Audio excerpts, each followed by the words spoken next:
Good morning, everyone, and welcome. In reality, there are so many people to thank for getting us here today, the accumulation of our high school career. Administrators, teachers, buildings and grounds, parents, and more, who you will probably hear thanked a lot today, and it's because they truly deserve it, and we wouldn't be here without their support, especially our parents. However, then there are people you probably won't hear today to acknowledge today, yet were instrumental to our success. So to all the coaches who taught us more about the world than any high classroom could, to the teammates who always had our backs, even when things weren't easy, the advisors and mentors, in my case my dance teacher, who believed so fiercely in us, and of course to the friends who made these last 4 years memorable. Thank you to them.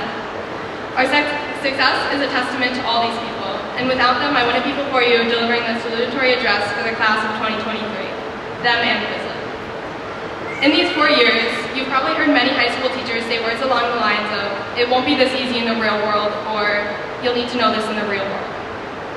Well, I guess we finally made it to this long-discussed real world. Although, if I'm being honest, I don't think we'll get there for a few years. There's no doubt that a new job, college, or the military will bring challenges, but I hope it also brings new experiences and memories. Don't get me wrong, I love our small town of Avon and the way we've spent our young years living them to the fullest, but I hope we make a place for ourselves in a world outside our comfort zone. Our years in Avon have given us memories and friendships that we'll forever be able to smile about. Like our field trips, powder puffs, homecomings, even the late nights counting down to the 11:59 p.m. due date and long bus rides to sporting events. We never would have imagined that our high school experience would end up practically condensed into 2 years, and that we'd leave with the collective knowledge of Zoom meetings. I look back at naive freshmen who couldn't wait for graduation, who took the memories they were making for granted. I wish I could tell those younger versions of ourselves to slow down, appreciate the memories, and a whole lot more they needed to learn.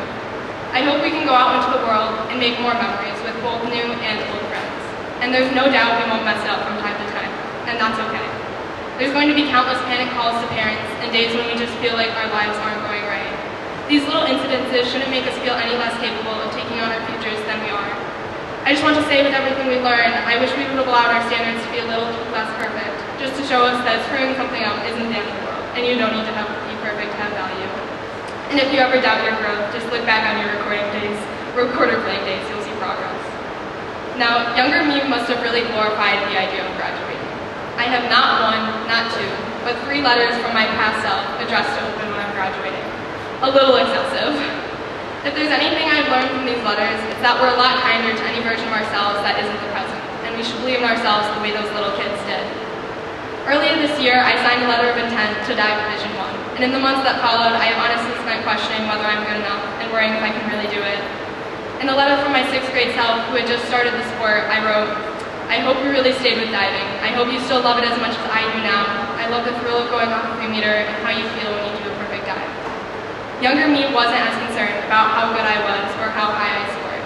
I just wanted to still have something that made me feel alive and to do for myself. The same thing goes for college decisions and academics.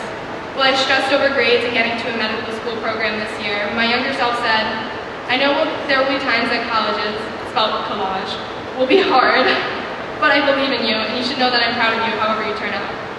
A little cheesy, I know, but a little sad knowing that 12-year-old me was a bit wiser in some ways. But what I take from this is that the road ahead isn't going to be easy, but you don't have to make it more challenging by being hard on yourself. Today when we leave this school, we say goodbye to everything that was familiar, everything that was comfortable. The high of graduating will fade into the realization of a new life full of equally scary and exciting possibilities. But when I look out onto this field, now gym floor, at my fellow graduates, you know what I see?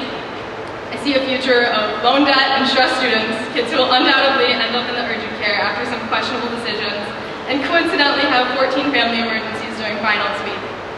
No, seriously though, I see a group of people who aren't afraid to take on the world. Ones who will meet every obstacle with courage and fight to find their place in the world, no matter how messy and confusing the path there is.